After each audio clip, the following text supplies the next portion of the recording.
Amén, amén. Aleluya.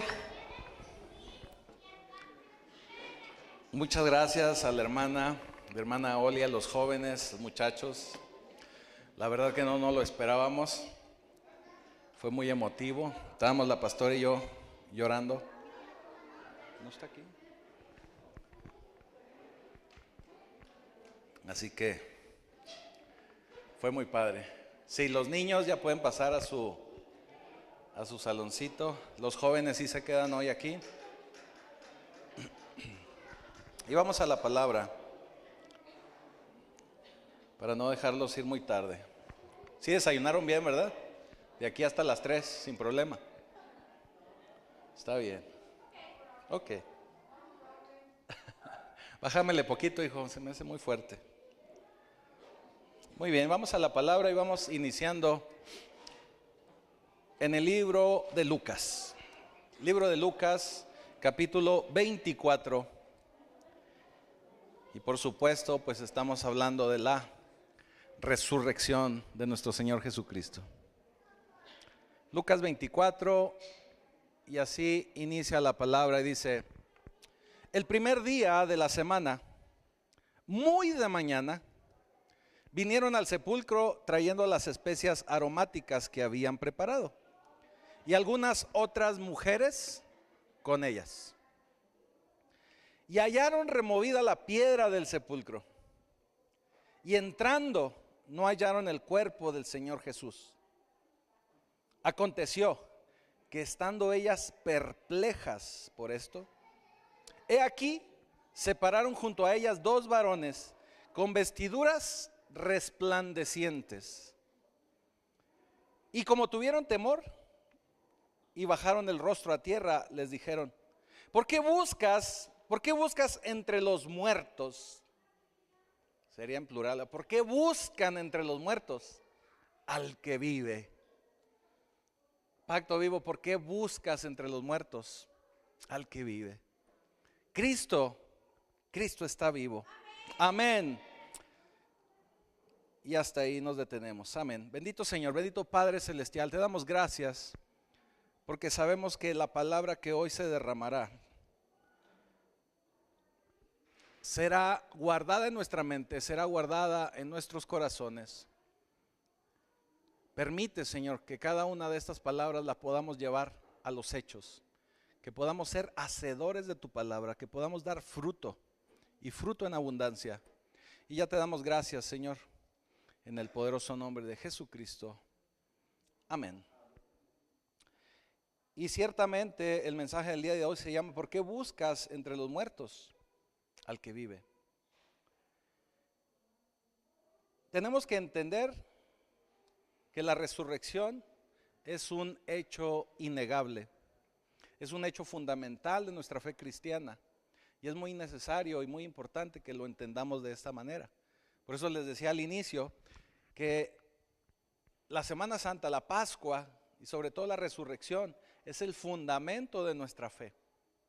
Si no hubiese existido la resurrección, probablemente hoy no estaríamos hoy aquí congregados y llamándonos cristianos. Es el fundamento de nuestra fe. Y es importante que entendamos esto. Así que este sería el objetivo del mensaje para el día de hoy. Y tenemos que entender que la resurrección es un hecho histórico, pero también es un hecho teológico. Eso vino a dar importancia al ministerio de Jesús, a que se cumpliese lo que él había dicho. Así que estamos hablando de un cumplimiento de profecía. Es un cumplimiento profético acerca de su muerte y resurrección. Y el mensaje que nos deja nuestro Señor Jesucristo es que Él no ha terminado.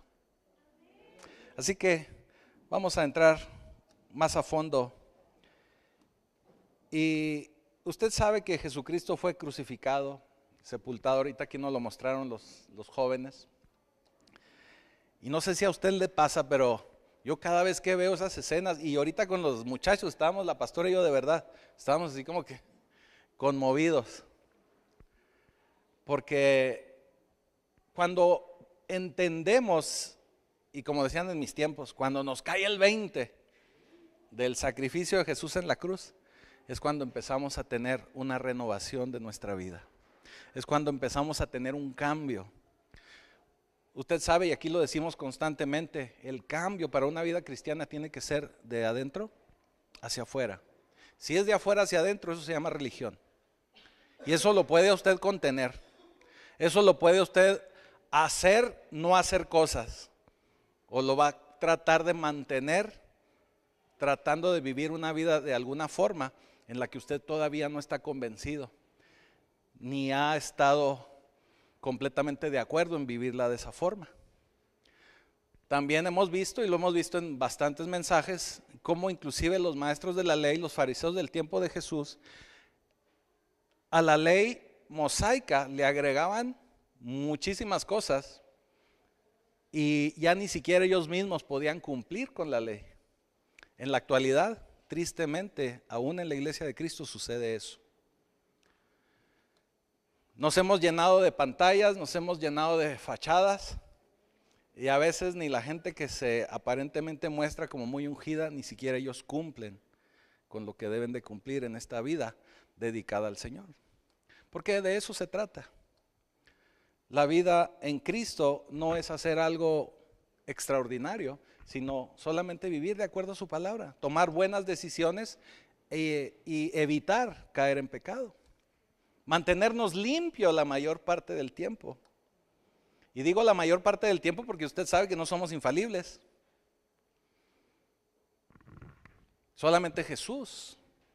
Nosotros seguimos en esta carne y no somos infalibles. Aún los pastores, yo así como yo les digo, usted sabe que yo así lo digo. Aún los pastores sudamos. Vamos al baño. Si no me baño huelo feo. O sea, somos humanos. Y eso le pasa a todos, Entonces dejemos de andar teniendo poses y dotes de rockstar y empecemos a dar verdaderamente fruto. Así que la resurrección, la crucifixión y resurrección es un hecho que podemos ver históricamente, pero que también tiene una importancia teológica. Muchos de los estudiosos, inclusive estudiosos no cristianos, están de acuerdo en que la resurrección, en que la crucifixión ocurrió. La resurrección, muchos de ellos todavía pudieran tener algunas dudas, pero el hecho de la crucifixión, ese sucedió y está debidamente comprobado. Algunos hechos importantes de la resurrección es que existieron muchísimos testigos de la resurrección. El Señor, después de ser crucificado y después de regresar nuevamente a la vida en esta resurrección gloriosa, Él se presentó delante de muchísimos testigos. Primero de sus discípulos y posteriormente, dice la Escritura, a más de 500. Pero algo importante de la resurrección es que esa resurrección es lo que a nosotros nos da esperanza. Por eso le digo que es el fundamento de nuestra fe. Porque Él nos habla de una vida eterna y Él es la prueba, y es la prueba viviente de esa vida eterna. Porque Él conquistó a la muerte. Porque Él no quedó en el sepulcro, porque Él está vivo actualmente. Primera de Pedro, capítulo 1, fíjese cómo nos lo dice el tocayo. Primera de Pedro 1:3 dice: bendito el Dios y Padre de nuestro Señor Jesucristo, que según su grande misericordia nos hizo renacer para una esperanza viva por la resurrección de Jesucristo de los muertos. Esa es la esperanza. Puesto que Él está vivo, puesto que Él resucitó, nosotros tenemos fe en esa resurrección. Y sigue diciendo, para una herencia incorruptible, incontaminada e inmarcesible, reservada en los cielos para ustedes, para vosotros, que son guardados por el poder de Dios mediante la fe, para alcanzar la salvación que está preparada para ser manifestada en el tiempo postrero. Pero también Pablo nos habla acerca de esto y lo dice él así en 1 Corintios 15.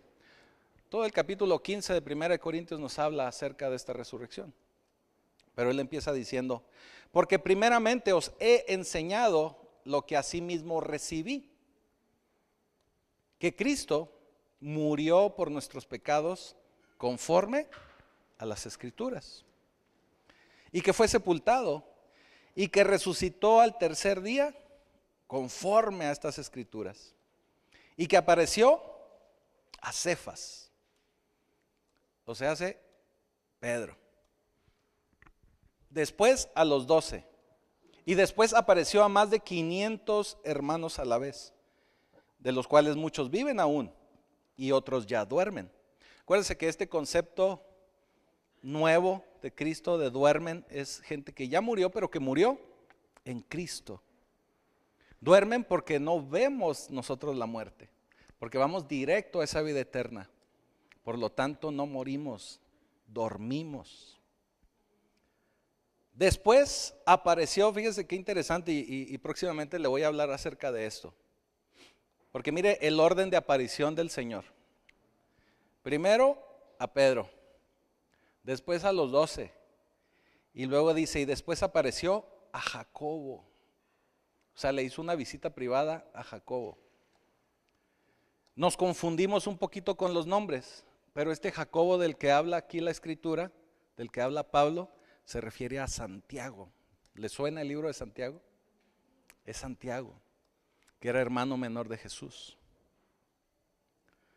Después a todos los apóstoles, y al último de todos, como un abortivo, me apareció a mí. Así que tenemos esa esperanza de vida eterna por medio de la resurrección de Cristo. Pero vamos poco a poco viendo el suceso o los hechos que marcaron esa mañana. Y en el pasaje que leímos de Lucas, dice así, el primer día de la semana, muy de mañana, vinieron al sepulcro trayendo las especias aromáticas que habían preparado y algunas otras mujeres con ellas. Mucha gente debate acerca de si nos debemos de congregar el sábado por el sabbat, el sabbat. Mucha gente discute acerca de esa situación. Y ciertamente la costumbre judía y de acuerdo a la ley mosaica, el día de descanso tendría que ser el sabbat, el Shabbat. Pero si vemos la Escritura, a lo que se refiere es que nosotros tenemos que tener un día de descanso para agradecerle a Dios. Ya para nosotros que estamos en la gracia, que estamos en Cristo, realmente nosotros lo hacemos todos los días. Pero sí tendríamos que tener un día donde congregarnos, reunirnos, animarnos, testificarnos. Y el día que se escogió por tradición fue el domingo. ¿Por qué el domingo? Porque usted debe de recordar que cuando se empezó a disparar, voy a decirlo así, no encontraba una palabra, porque eso fue un disparo de la fe en Cristo. Fue durante el Imperio Romano y el Imperio Romano llevaba un calendario solar. Entonces el día que ellos utilizaban como de descanso para celebrar era el día del sol, que era Sunday en inglés, ¿verdad? Para nosotros es domingo. Usted sabe que hubo persecuciones y hasta el año aproximadamente año 300 fue cuando dijeron ahora vamos a cambiar las cosas. Como ya todos son cristianos y no se quieren inclinar ante el César, entonces vamos a hacernos todos cristianos. Pero yo como César sigo siendo el líder de la parvada, ¿no?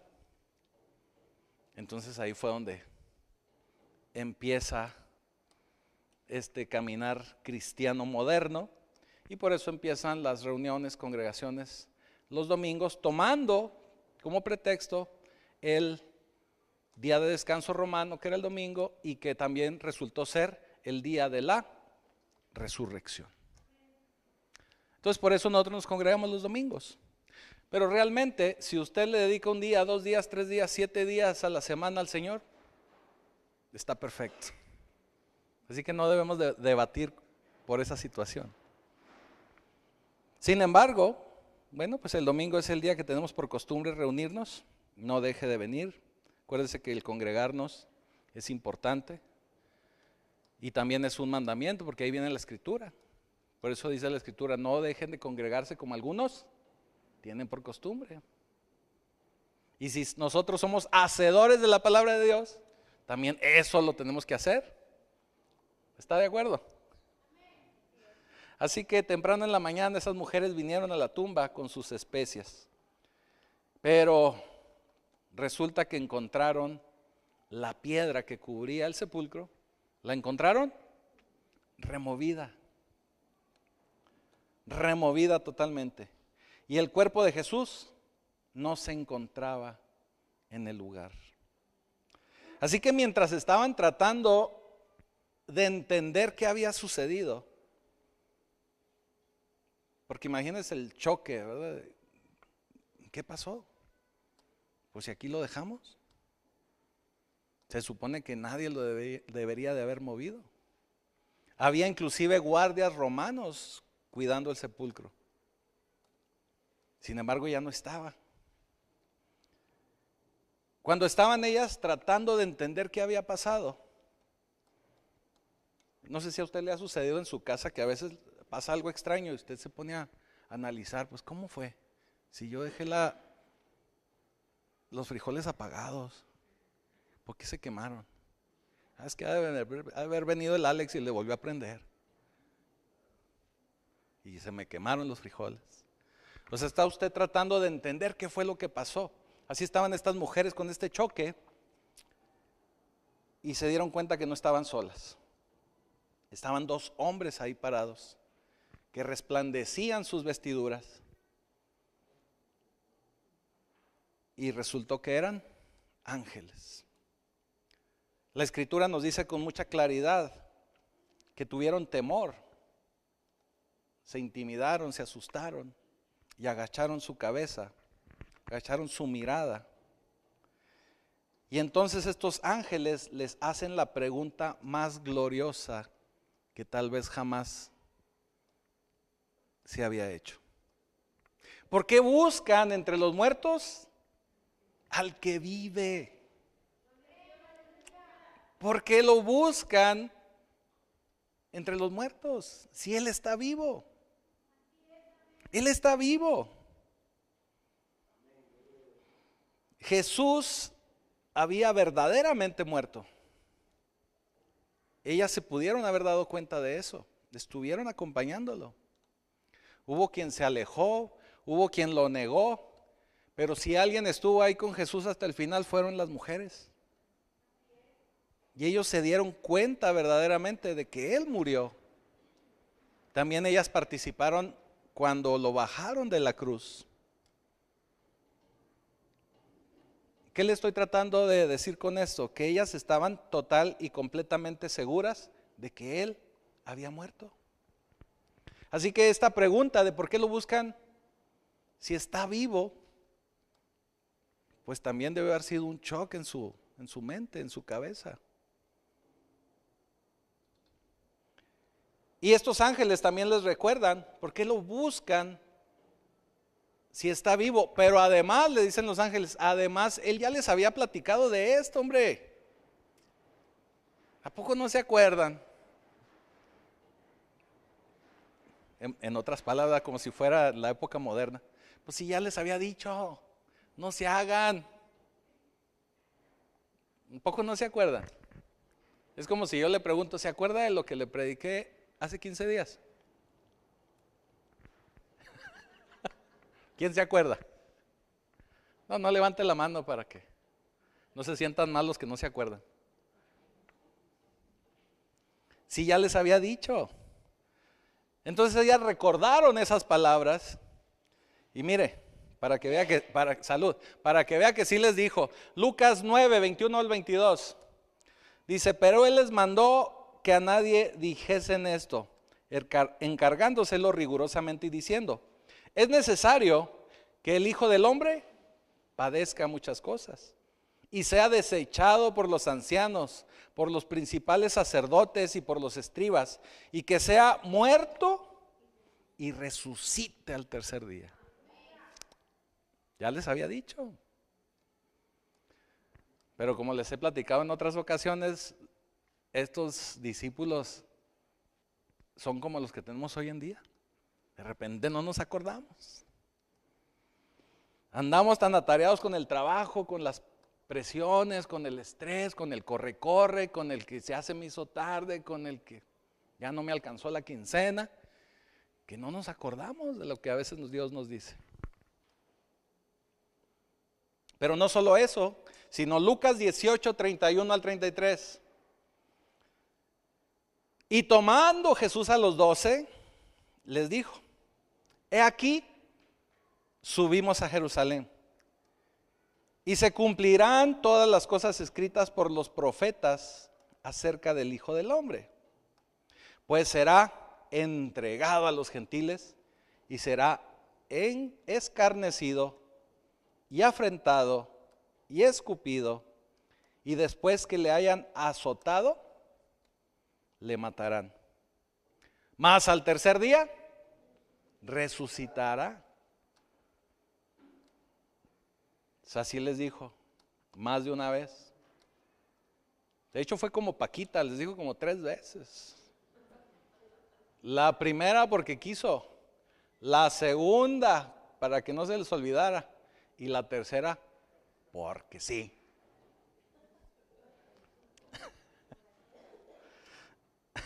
¿Se han oído a esa salmista, verdad? Algunos de ustedes. Les voy a mandar a hablar a la oficina del pastor.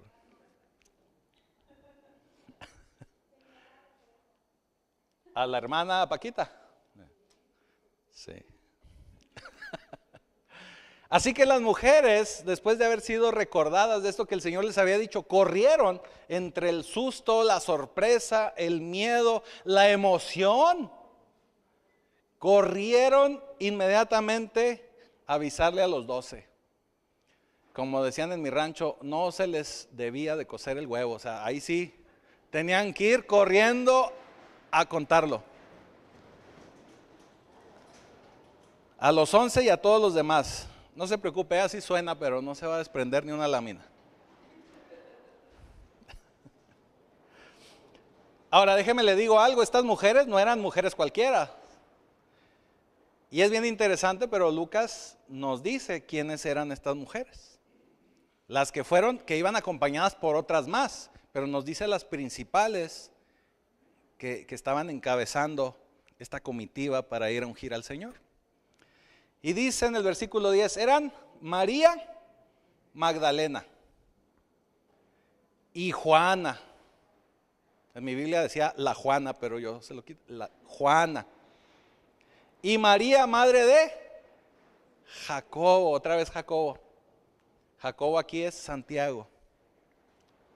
Y los demás con ellas, quienes dijeron estas cosas a los apóstoles.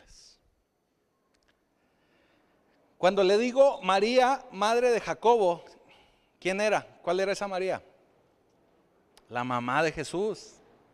Por eso ahorita le expliqué que Jacobo, cuando nos dice la escritura, Jacobo es Santiago, que Santiago es el hermano menor de Jesús hombre.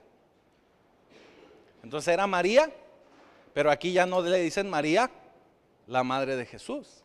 Es María, la madre de Santiago, de Jacobo. Así que estas mujeres no eran mujeres sin nombre, son mencionadas aquí en la escritura. Y estas mujeres jugaron un papel muy importante, fíjese, y quiero hacer mención a esto. El ministerio de Jesús fue un ministerio feminista, pero no feminista malentendido como lo tenemos hoy en día. Porque hoy pensamos que el feminismo es ir a hacer marchas, a hacer vandalismo, a hacer destrozos, vandalismo, etc. Y no, realmente Jesús vino a instituir el papel de la mujer en el ministerio y a que fueran parte importante de este ministerio. Él vino a reivindicar el nombre de la mujer, que no fuera vista meramente como un objeto o meramente como algo de decorativo ahí en la casa, sino que también son parte importante y súper importante del ministerio de Jesús y de ir y predicar el evangelio. Amén. Porque fíjese, ¿cómo dice Lucas 8? Ahorita hicimos también referencia a Lucas 8. Lucas 8 del 1 al 3, fíjese cómo dice.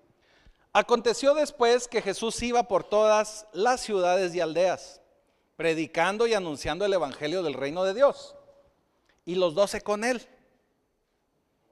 Y algunas mujeres que habían sido sanadas de espíritus malos y de enfermedades. María, que se llamaba Magdalena, de la que habían salido 7 demonios. Versículo 3. Juana, le digo que aquí decía la Juana, mujer de Chuza, intendente de Herodes, y Susana. Pero fíjese cómo termina aquí en el versículo 3, dice, y otras muchas que le servían de sus bienes. ¿Qué quiere decir? Que estas mujeres sostenían el ministerio de Jesús. No solamente lo acompañaban, no solamente le ayudaban, sino que también sostenían el ministerio. Ahora, esto lo menciona con mucha claridad y a los varones no dice, ay, le sostenían. No. Porque la mujer es más dadora que el hombre. Es innegable. La mujer tiene esa sensibilidad con el Espíritu de Dios, con el Espíritu Santo, porque fueron hechas más similares a Dios que nosotros los varones. Ellas tienen la cualidad de dar vida, algo que solamente Dios puede hacer, y ellas. Así que son dotadas de esa sensibilidad, que entienden de las cosas de Dios. Por eso luego vemos iglesias repletas de mujeres y los hombres somos bastante difíciles. Ellas sostenían el ministerio de Jesús.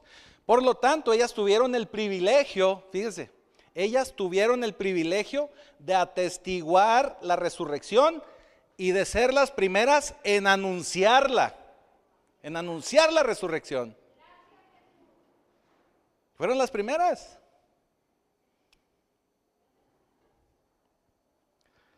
Cuando llegan con los 12, dice en el versículo 11, mas a ellos les parecía locura las palabras de ellas y no les creían. ¿En serio, María? Se me hace que no. Se me hace que no. Así que inmediatamente levantándose Pedro, corrió al sepulcro. Corrió al sepulcro. Pero aquí voy a poner una pausa y me voy a trasladar ahora al Evangelio de Juan, para que veamos esto con más detalle. Dice Juan 23. Y salieron Pedro y el otro discípulo. Ya ve que Juan, siempre que hablaba de él se echaba flores, ¿verdad? El más amado, el más querido. Y aquí dijo, el otro discípulo. Y fueron al sepulcro. Corrían los dos juntos. Pero el otro discípulo, o sea, adornándose el Juan, corrió más a prisa que el Pedro y llegó primero al sepulcro. Yo aquí les hago la pregunta, ¿verdad? ¿Por qué llegó primero Juan? Ya nos dijo que corría más recio, pero ¿por qué corría más recio? ¿Estaba más joven? ¿Quién da más? Eso, pastora. Porque Juan tenía primera, segunda y tercera. Y Pedro nomás tiene primera y segunda. Pues revolucionaba más Juan. Por eso llegó primero. No se creía, era más joven, sí corría más recio. Así que,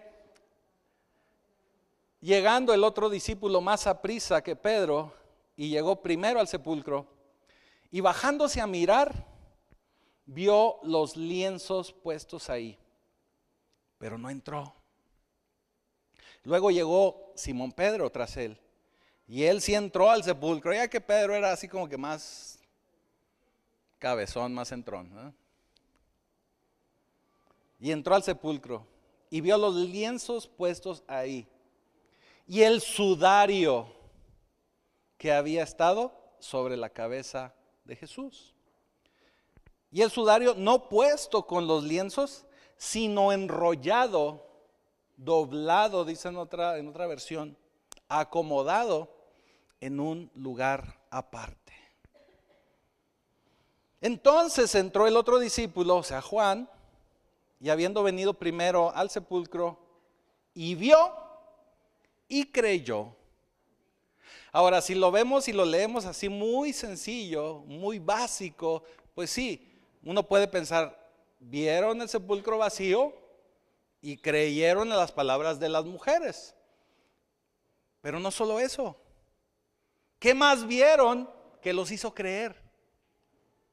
¿Qué más vieron? Esa es la pregunta. Que los hizo creer.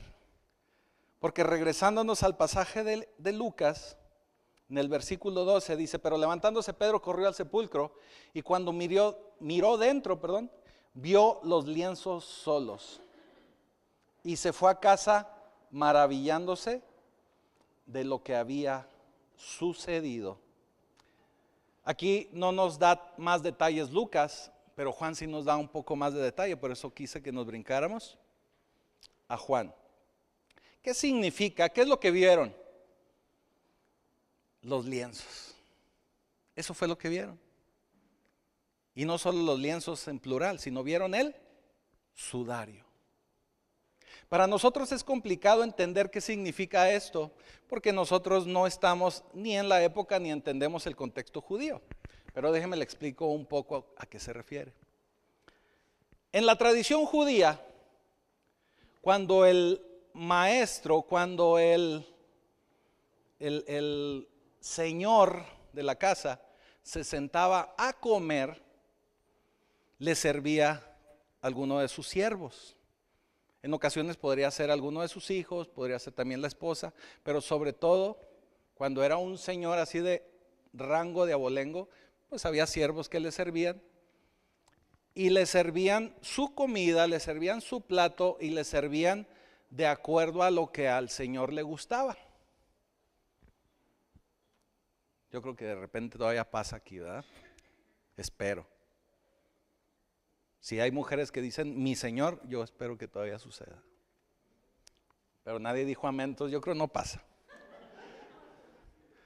Y le servían su plato así como él quería, ¿verdad? Su pescadito con verduritas. Amén, mira. Camarones, cóctel de camarón. ¿Sí? Amén, mira también. Entonces el siervo servía y era costumbre que el siervo se hacía hacia atrás o se iba al cuarto que estaba enseguida para no molestar, para dejar solo al Señor, para que el Señor no se incomodara de que al siervo se le estaba así como que haciendo agua a la boca y se le iban los ojos. No se crea, no, pero era la costumbre que lo dejaran comer con tranquilidad. No como si estuviera usted en el McDonald's y un niño ahí por la vitrina viéndolo, ¿verdad? Lo dejaban solo para no incomodarlo. Nosotros en nuestra época moderna, en nuestra vida moderna, acostumbramos que cuando ya terminamos de comer ponemos los cubiertos de cierta forma. No me pregunte cómo, yo no me sé muchas de esas reglas. Y el mesero a veces entiende cuándo es tiempo de levantar el plato y cuándo es tiempo de que no. En la tradición judía, cuando el maestro, el señor terminaba de comer, agarraba la servilleta, se limpiaba la boca, la barba, los dedos y aventaba la servilleta. Entonces la servilleta quedaba batida y quedaba hecha nudo, quedaba hecha bola. Pero si el maestro por alguna razón se tenía que levantar de la mesa, acomodaba la servilleta y la ponía acomodadita enseguida del plato. Eso quería decir que todavía no había terminado. Entonces el siervo no podía tocar el plato, no podía remover nada, no podía acomodar nada, porque el Señor todavía no terminaba de comer. Todavía no terminaba con lo que tenía que hacer, con lo que tenía que comer. ¿Qué sucede? Si el amo hubiera terminado, se hubiera levantado, se hubiera limpiado y hubiera arrojado la servilleta. Pero en aquel tiempo, el lienzo arrugado significaba terminé. Pero el lienzo doblado, acomodado, significaba no terminé. Significaba volveré. No he terminado. No he terminado. Así que la buena noticia, Pacto Vivo, la buena noticia es que nuestro Señor Jesucristo aún no termina.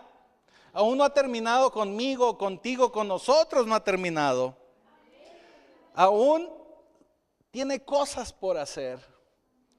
Podrás decir, oye, pero yo sigo fallando, yo sigo tropezando. Pero el lienzo, déjate digo que el lienzo estaba doblado.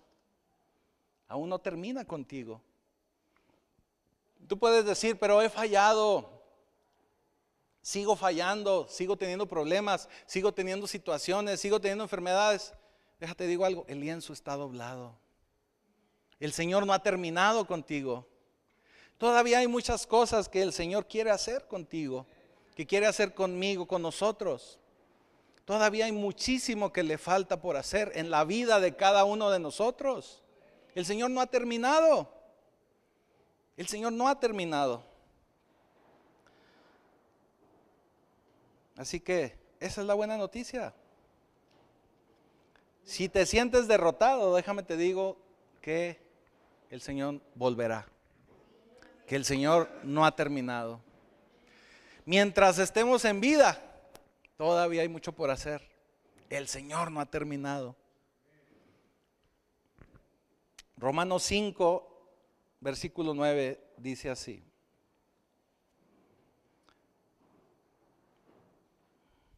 Pues mucho más, estando ya justificados en su sangre, por él seremos salvos de la ira.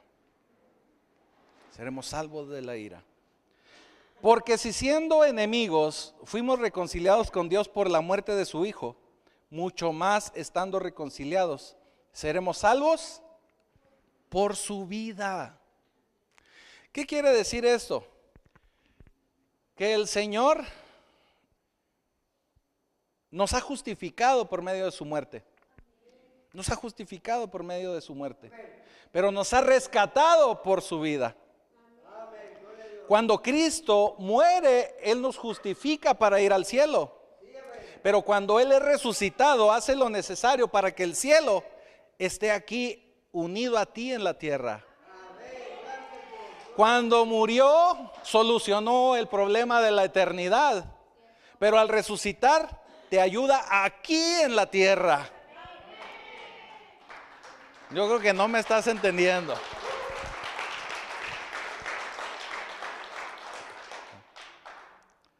La salvación significa rescate. Pero el mismo Dios que te salvará de la ira por venir, ya hemos hablado acerca de esto, de la tribulación, Él te va a rescatar de la ira porque Él ya está aquí, porque Él ya camina contigo. Así que para evitar que sigas siendo rehén de este mundo, de sus circunstancias, de sus problemas, de sus adicciones, de tanto pecado que vivimos hoy en día, Él murió para salvarte, pero Él vive para estar ahí contigo, para caminar contigo, para estar a tu lado, para guiarte, para bendecirte, para cuidarte. Él está ahí con nosotros. Porque Él envió al Espíritu Santo para que habitara en nosotros, pero también su promesa es que estará con nosotros. Eso quiere decir que está contigo, pero también va contigo. Así que el Señor aún no termina. El Señor aún no termina. Así que la buena noticia del Evangelio es que no solo es bueno para lo que habrá de venir, sino que es bueno para el aquí y para el ahora. aquí y ahora. Aquí está el Señor, aquí está contigo, aquí te va a cuidar, aquí te va a bendecir, aquí te va a mostrar su poder. Así que, acto vivo, esto es para que le digas al diablo que verdaderamente está derrotado. Verdaderamente está derrotado, no puede hacer nada en contra tuya. Porque, ¿sabes por qué no puede hacer nada el diablo en contra tuya? Porque yo conozco a un hombre que tal vez tú también lo conoces, que fue a la cruz el viernes, que se declaró victorioso en sábado, pero que se levantó de los muertos el domingo. Un domingo como hoy, un domingo de resurrección, un domingo de victoria, un domingo donde podemos declarar que Él está vivo y Él está con nosotros. Así que Él es declarado el Hijo, es declarado como el Hijo del Dios viviente. Así que yo sé que ya, bueno, no sé, yo dije que sé, pero no sé. Este es el momento en el que Él te está ofreciendo esa vida eterna. Este es el momento en el que Él te está ofreciendo algo más que esa vida, sino vida eterna, pero acompañarte también todos los días de tu vida. Y lo que te está ofreciendo es algo que no puedes comprar, algo que no vas a poder ganarlo con buenas obras. Él te está ofreciendo algo ahora mismo que es solamente recibido por medio de gracia y fe. Y es un regalo de vida eterna, y es un regalo de poder de Dios aquí en la tierra. Así que este es el tiempo. Pongámonos de pie. Y si sientes que hoy quieres entregar tu vida a Cristo, que aún no lo has hecho, o que si ya lo hiciste, pero hoy quieres refrendar ese compromiso de verdaderamente estar con Él, de verdaderamente buscarle, de verdaderamente hacer según su palabra, de verdaderamente vivir de acuerdo a lo que Él nos enseña, este es el tiempo, este es el momento. Si sientes en tu corazón acercarte aquí al templete, acercarte aquí al altar, este es el momento de hacerlo, porque el Señor está esperándote. El Señor está esperando para darte de esa vida eterna, para darte ese regalo que solamente lo puedes recibir por medio de su amor, de su gracia, por medio de tu fe en Él. Este es el momento. Vamos a orar. Bendito Señor, bendito Padre Celestial, te damos gracias porque en todo momento has estado con cada uno de nosotros, porque sabemos que por medio de tu muerte, de tu sacrificio, pero sobre todo por medio de tu resurrección, es que hoy puedes estar aquí con cada uno de nosotros. Te damos gracias por ello. Y Señor, en este domingo donde recordamos, conmemoramos que estás vivo, tu resurrección, quiero nuevamente refrendar mi amor por ti. Quiero nuevamente entregarme a ti. Y me presento ante ti como un pecador, como alguien que ha fallado. Pero yo sé que eres un Dios bueno, un Dios perdonador. Hoy recibo a Jesucristo tu Hijo como mi Señor. Quiero a partir de hoy hacer tu voluntad. Quiero recibir ese regalo de gracia y de fe. Perdóname, Señor, y escribe mi nombre en el libro de la vida. Y te doy gracias, Señor. Te doy gracias porque no me has dejado ni un solo día. Te doy gracias en el poderoso nombre de Jesucristo. Amén.